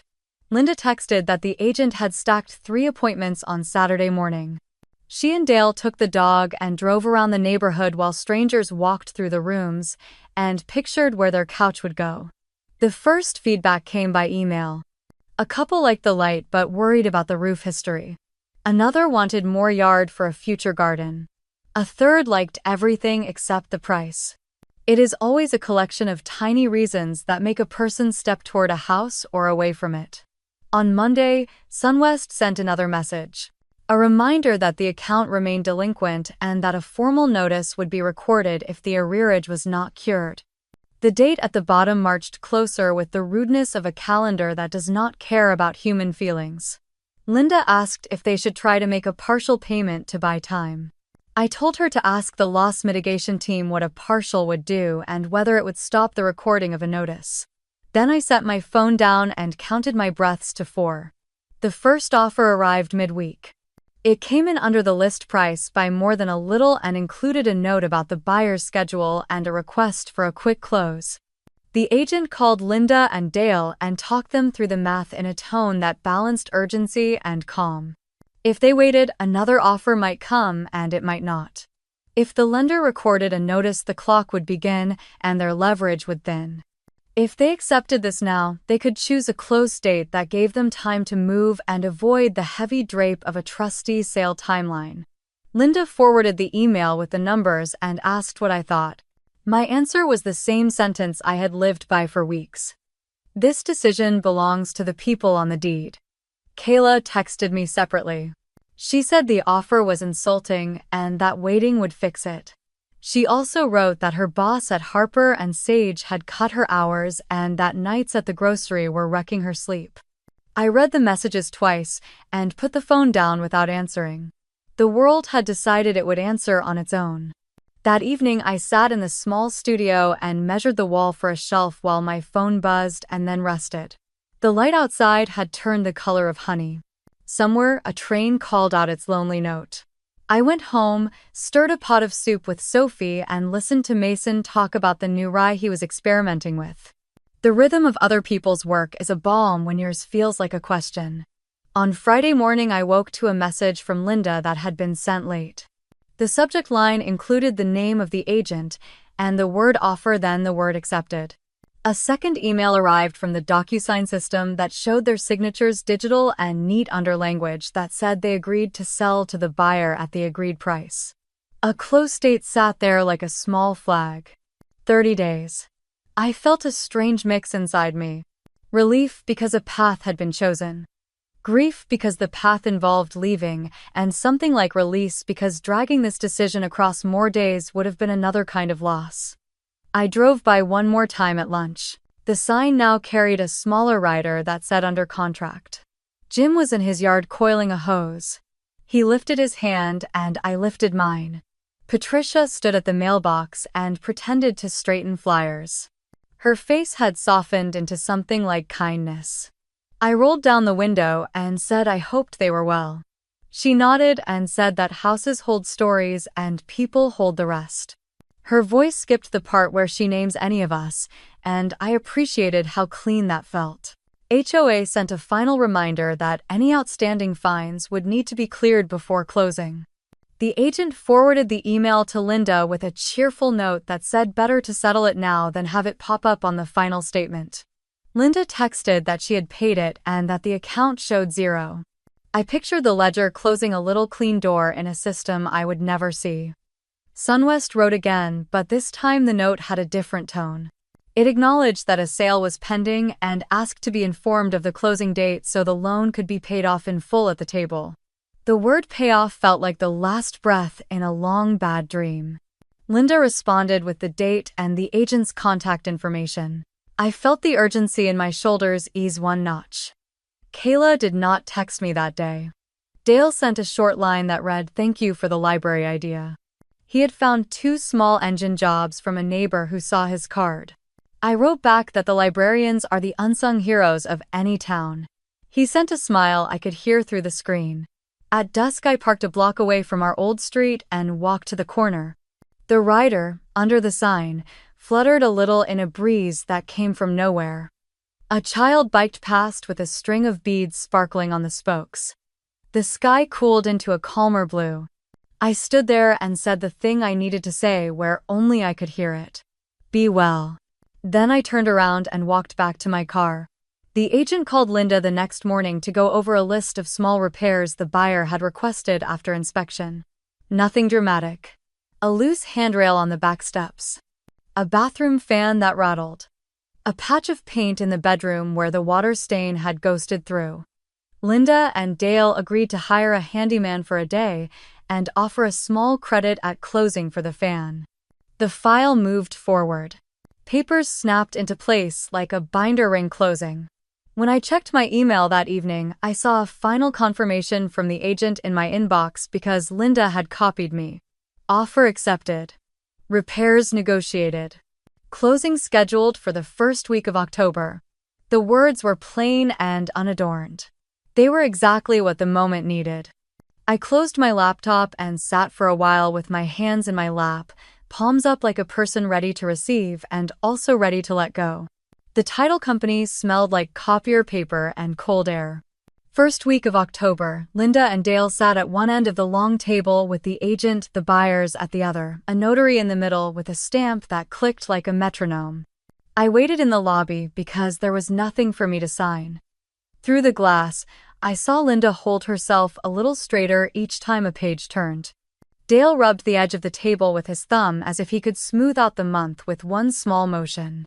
When the stamp landed for the last time, the notary gathered the papers and the agent shook hands with everyone in a circle that felt like a school play curtain call. The escrow officer printed the final settlement and slid it across to Linda. I saw her nod as the numbers got explained. Sunwest would be paid off at closing. Camelback Vista HOA fines would be satisfied in the disbursements. A small credit for the bathroom fan was noted. The keys shifted hands on the other side of the glass, and the door opened with a soft whoosh. Linda walked past me with the packet against her chest, and the agent behind her speaking the practical words about timelines and utilities and mail forwarding. Dale held the door like a gentleman at the end of a dance. We bowed to a place that had held our shape for a long time, and then we left it. They moved to Mesa at the end of the month. 1 bedroom in a small complex off Stapley that keeps its shrubs clipped into polite shapes.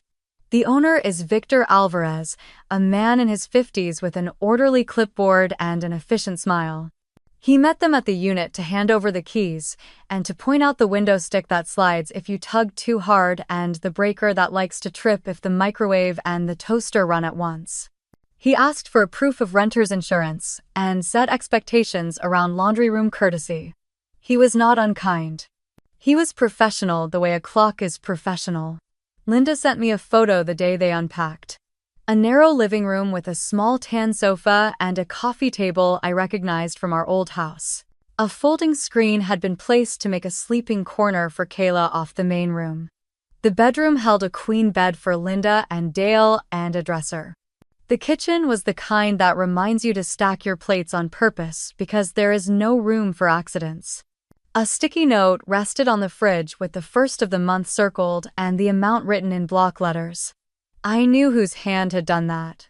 Victor likes clarity. The first reminder came by email 3 days before rent was due. Victor sent a polite note to all tenants each month, a standard message that reviewed due dates, late fees, and where to drop checks if the office was closed. Linda forwarded it as if to show the tone of life now. That week Kayla started a run of night shifts at the grocery in Tempe. She texted me briefly one afternoon that she was trying to get her body to sleep when the sun was up and that her eyes burned like the desert. I read the line and pictured her standing under fluorescent lights, pulling cases of canned beans and setting them into neat pyramids while the store radio played songs from last year. The image pricked me, and then I set it down. A letter arrived at my studio in South Phoenix on a Wednesday when the light through the high windows was soft enough to make dust look like glitter. The envelope carried my name in Kayla's careful hand. She writes like a person who wants to be taken seriously, each loop considered. Inside a page of lined paper torn from a notebook, the first paragraph apologized. The words said she had been under pressure when she spoke at the family meeting and that stress made her say cruel things. She wrote that she did not know the internet would be cut so quickly and that her work had been harmed. The second paragraph shifted toward a set of requests that read like items on a shopping list. If I could restart the internet for 3 months, it would give her time to rebuild clients. If I could cover part of the rent for 2 months, they would find their feet. She wrote that this would help the family and show that I did not mean to punish them. The last paragraph tried to braid confession and persuasion into something tight. She said she wanted to rebuild trust. She also suggested that when people love each other, they meet in the middle.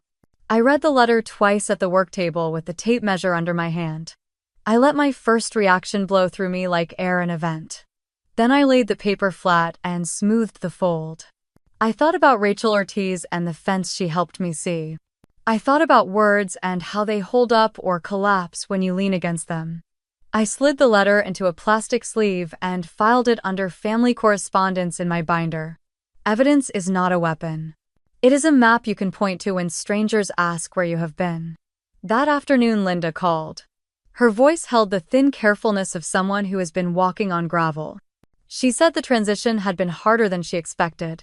Immediate neighbors were kind and the landlord clear. The space was small. She said she had seen Kayla sleeping on the sofa between shifts and wanted to tuck a blanket around her like she used to, but Kayla had pushed it away and rolled over. She said Dale had been driving to the library and answering emails in a low whisper so he did not wake anyone, and that the truck had started slow that morning as if it felt the change too. Then she told me about the letter and asked if I would consider the requests. She said she would be grateful and that she would not forget. The sentence carried the shape of a promise, not the substance. I told her I had read the letter and I would reply to Kayla in writing. I told her I loved her. I did not make pledges about anything else. In the evening, I sat at the small desk in the studio and wrote back to Kayla. I kept the message as brief as a label. I acknowledged that I had received her letter. I wrote that I accepted her apology for her words in March, and that I hoped the new apartment would offer a fresh start. I wrote that I would not be restarting the internet or contributing to rent. I restated the boundary sentence that had become the spine for my days.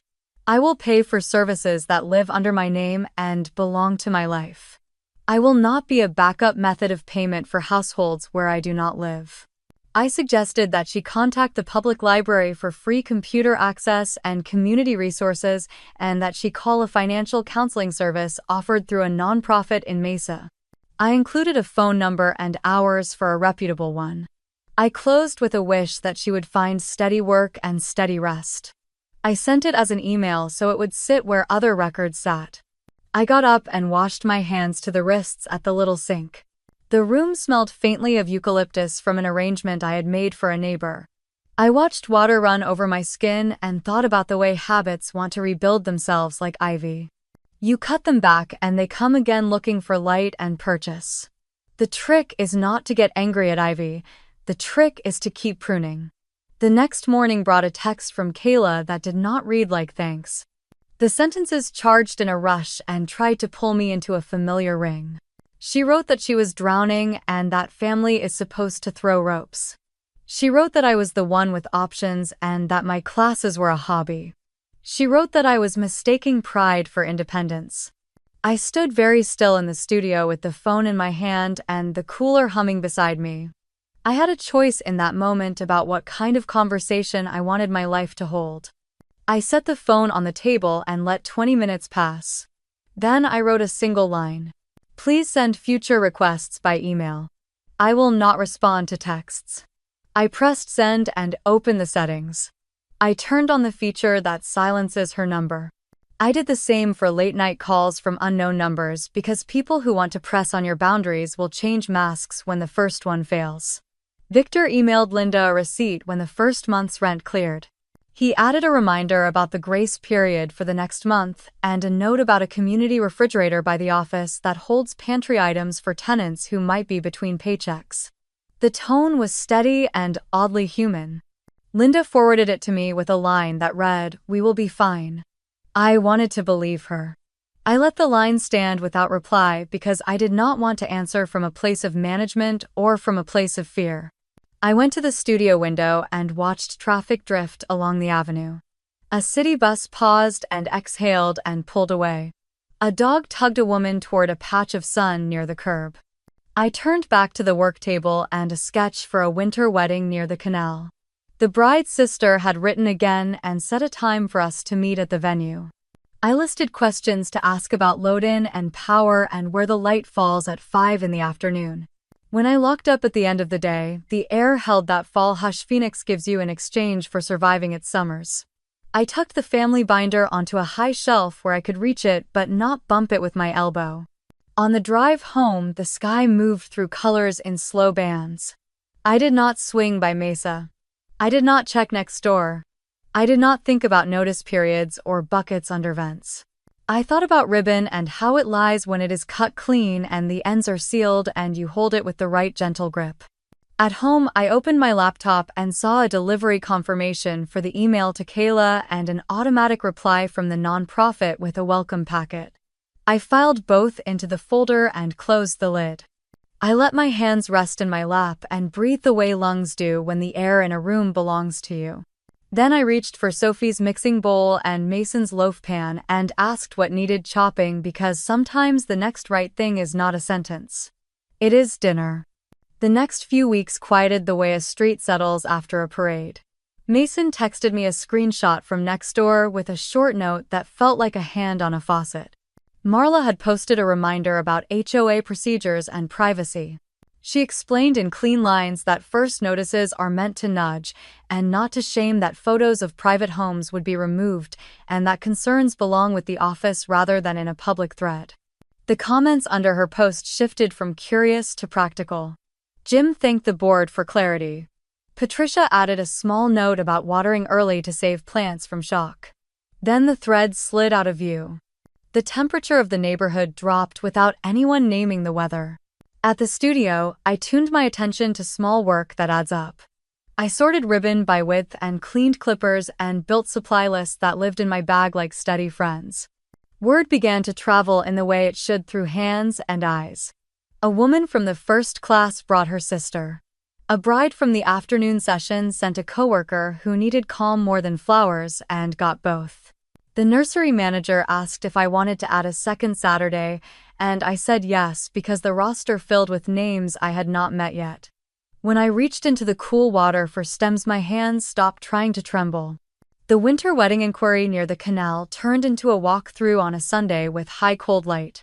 The venue sat just off Old Town Scottsdale, a space with white walls and polished concrete and a courtyard where the air held the faint smell of citrus. I met the bride and her sister and listened while they told me how they wanted the day to feel. They wanted low arrangements that let conversation breathe. They wanted candles that looked like warmth without being sticky. They wanted bouquets that could be held without hiding the women behind them. I laid out 3 clear options with real numbers and real limits. We stood in the courtyard and let the sun draw soft edges around everything. By the time we reached the parking lot, they said they wanted me to guide them, and I said I would. That evening the contract came back signed with a deposit that landed in my business account with a quiet ding. I wrote the number in my ledger and moved a slice of it into the tax savings line. The habit felt like a kind of respect. Classes continued. One morning, a retired nurse showed a natural grace with stems and asked if she could volunteer at a future workshop to help beginners. I said yes and felt that small click of community finding its shape. A florist from the West Side returned to trade tips and left with a new way to talk about budget without apology. After class, I drove back to the studio and stood inside the rectangle of sunlight on the floor and felt my shoulders loosen by degrees. When I was not teaching, I met with the winter wedding couple to finalize color and count. They sent a final list with table numbers, and I adjusted recipes until the math matched the room. I sent a purchase order for flowers and confirmed delivery windows, and reminded myself that the beauty would come from what we could carry, not from what we could not hold. By the end of the year, the studio walls had learned my routine. A pegboard held spools of twine, a shelf held tissue and tape. A jar near the sink collected the ends of ribbon I could not throw away and would use in some small way later. I began to think about the first weeks of the new year and how to make a lender believe me. Rachel had told me in October that lending is a language of evidence. I gathered pay stubs and bank statements and a simple letter that explained the shape of my work since I sold the shop and how this new version had found steady ground. January opened with clean air and a light that made the city look scrubbed. I made an appointment with a loan officer at a credit union that lives near the studio. The building's lobby had green plants that looked like they were taken seriously. The officer asked me to tell her about my business. I told her in the same tone I used to teach a class. Calm, specific, with my hands quiet on the table. She looked at the numbers and nodded and said we could try for an FHA pre-approval. I left with a list of documents to upload and a reminder to keep my credit cards below a third of their limit and to avoid opening any new accounts. I walked to my car with a folder under my arm that did not feel heavy at all. A week later, she called with good news that arrived in complete sentences. The pre-approval letter was ready. She sent it by email and I printed it on the studio printer that still smells like new plastic. I placed the letter in a sleeve and labeled the tab with the date.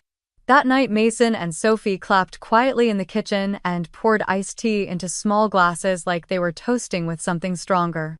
We did not shout. We learned to enjoy proof. With the letter in my hand, I let myself look at listings in South Phoenix. I wanted a small place near the studio and near a park with grass that is honest about being desert grass. I did not want stairs. I did not want drama.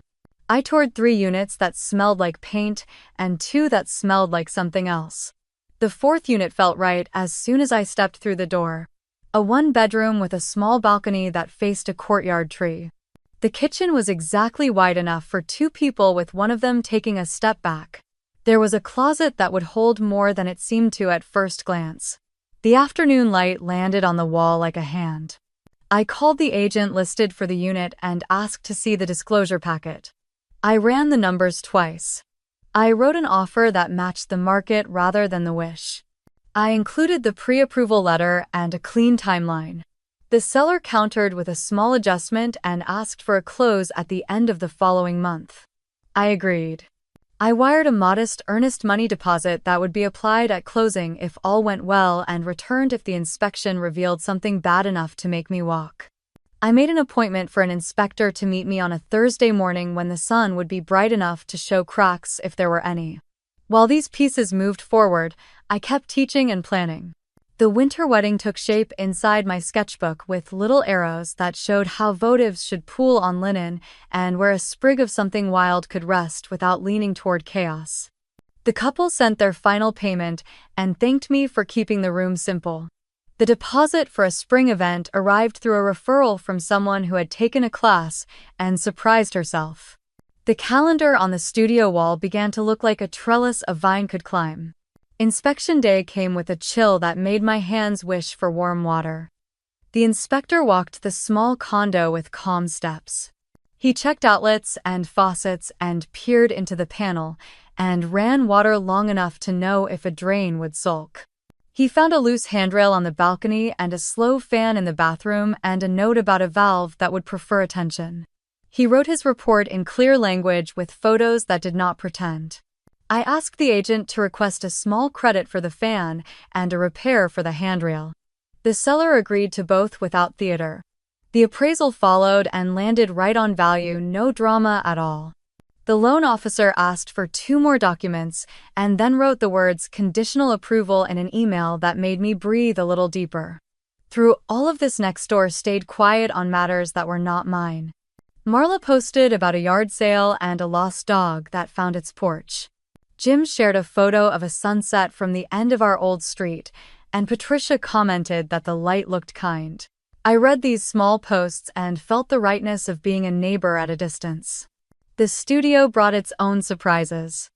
A corporate client asked for 6 arrangements once a month for a lobby and a conference room. They said they found me because their receptionist took a class and liked the way I talked about air between stems. I drafted a simple service agreement, listed delivery windows and vase returns, and they signed it without fuss. Another page went into the binder under steady income. One afternoon, after a consultation at the venue in Scottsdale, the bride handed me a folder with the signed scope and a check. The sun had fallen behind the building, and the courtyard held that early evening hush you get on good days. I walked to my car and sat with the folder in my lap. The contract had my business name at the top and my signature at the bottom, and it felt like it fit. It was my first wedding under the new brand as a full-service consultant.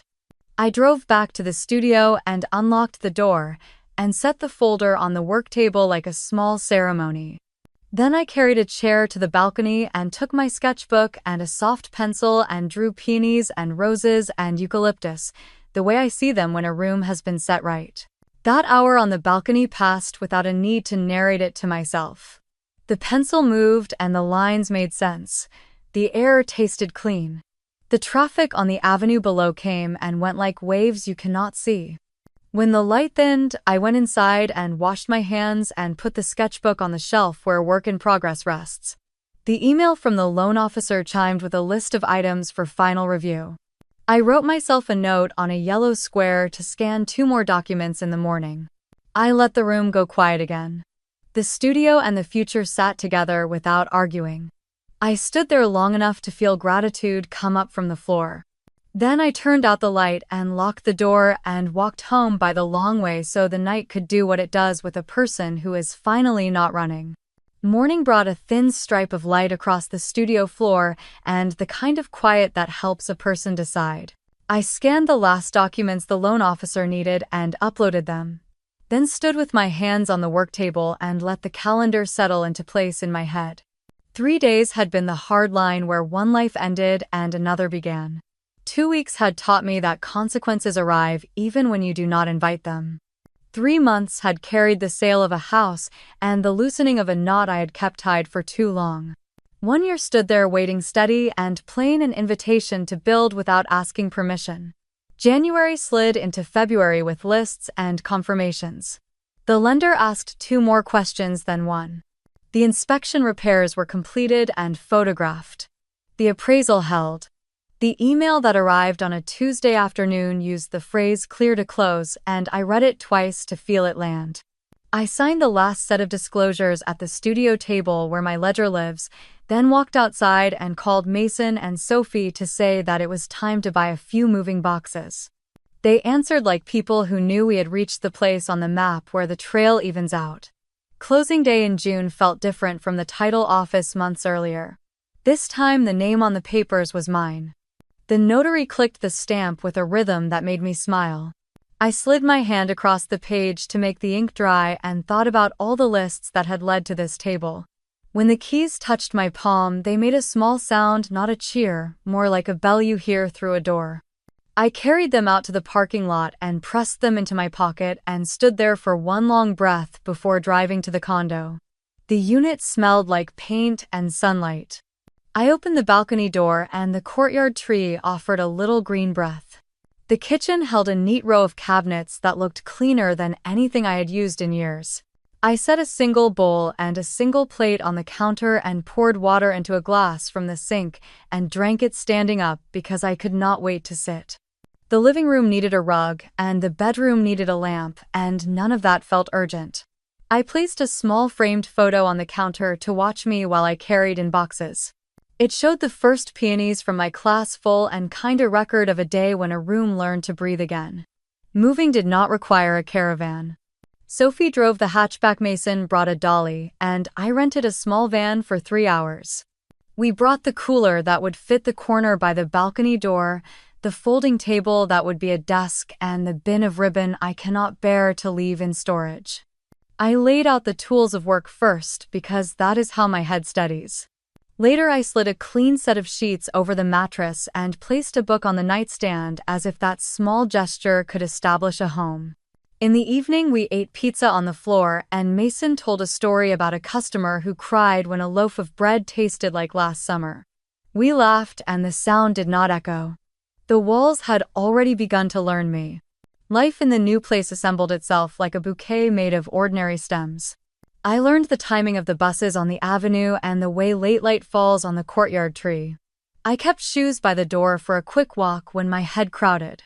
The studio sat a short drive away, close enough to feel like a breath, far enough to make me appreciate each threshold. Some nights I took the long way home and let the city lines unspool without asking anything of me. Family life shifted into its own rhythm. Linda sent a text every few weeks, short and clean. A note about a checkup that went fine.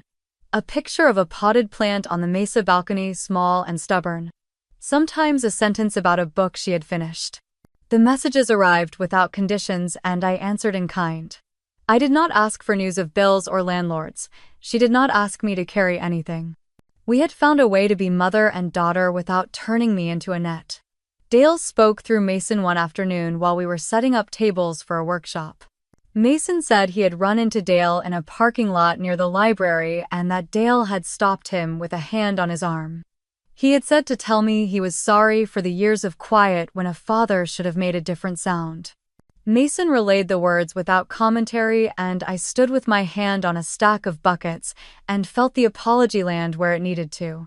I wrote later that night that I received the message and that I hoped the library stayed generous with the air conditioning. Dale wrote back a single line about the kindness of librarians. It was enough. Kayla kept her distance. There were no long messages after the last exchange, only an occasional update that came through Linda by accident, the way weather reports come through screen doors. Night shifts had been replaced by a morning schedule. An online client returned. She was tired and working and trying. I let that picture sit on my shelf without adding a frame. We were two women raised in the same house now, learning to live without using each other as ladders. Work held me in a way that did not feel like a trap. The winter wedding near the canal unfolded on a clear evening that smelled like orange peel. The room glowed without shouting. The women held their bouquets at a height that let their faces be seen. Later, a corporate client extended their arrangement contract for another quarter. The workshop roster filled and refilled. I learned to lift boxes with my knees and to plan deliveries so I could eat something real in the car. Small stability arrived and stayed. On a quiet Sunday, I walked through the condo and hung 3 things that made the rooms tell the truth. The photo of the first peonies from class went above the desk where I sketch. A calendar with fat squares that asked to be written on went by the front door. A small framed page that held a sentence I had written in pencil long before I knew I would frame it hung near the kitchen. It read in my own hand that a boundary is a gift for both sides. It sounded like advice and also like relief. I noticed that my breath had a new shape. It did not hold itself at the top of my chest waiting for the next message. It went all the way in and then all the way out. I noticed that silence did not feel like a test anymore. It felt like a room I could sit in without counting. I noticed that the word home had shrunk to fit this small place and in shrinking had become truer. Spring turned to early summer and the studio windows learned when to invite the wind and when to shut it out. The lender sent a final packet with a neat schedule and I made each payment on time, like laying a tile in a mosaic. I kept my credit cards below where the loan officer had asked me to keep them. I put tax money into a separate account even when it looked prettier in the main one. Boring habits built a bright kind of freedom. Linda visited once with a bag of lemons from a friend of Patricia's, Pas. We sat on the balcony with cold water, and the leaves made soft shadows on our knees. She looked at the photo of the peonies and told me it made her want to buy grocery flowers and take them apart to see how they worked. We spoke around the old house without entering it, the way hikers circle a place they know is dangerous and keep to the path. Before she left, she touched the door frame with the tips of her fingers like a person saying a small prayer. She said she was proud of the work I had done. It did not fix the past. It did not need to. On the day I made the first mortgage payment, I walked to the park and sat on a bench with my ledger and wrote the amount in ink. I watched a girl learn to ride a bicycle while a father jogged beside her with 2 fingers on the seat. She wobbled and then steadied and then pedaled ahead on her own without looking back. He slowed and let his hands fall. A person behind me on another bench clapped once, a soft sound that felt like respect. I closed the ledger and carried that scene home like something fragile that needed both hands. That night I wrote the last page in the binder that had held 5 years of bills and notes and proof. I titled it in small letters so it would not show off. 3 days drew the line. 2 weeks showed the shape of consequence. 3 months brought a sale and a choice to be active instead of being dragged. 1 year built a life that did not ask anyone for permission to exist. Under those lines, I wrote one more sentence. I do not hold the door for anyone who tells me I am the problem while I pay to keep the lights on. It was not a threat, it was a boundary shaped like a truth. I set the binder on a high shelf and stood in the kitchen for a long minute with my palms on the counter edge. The peonies in the photo looked like they were still breathing. The evening air carried a faint song from a radio someone left open on a balcony 2 floors over.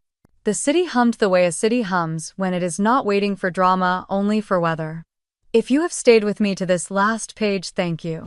Tell me the city you are listening from and what time it is there right now. Share one moment when you set a boundary and felt yourself come back into your own body.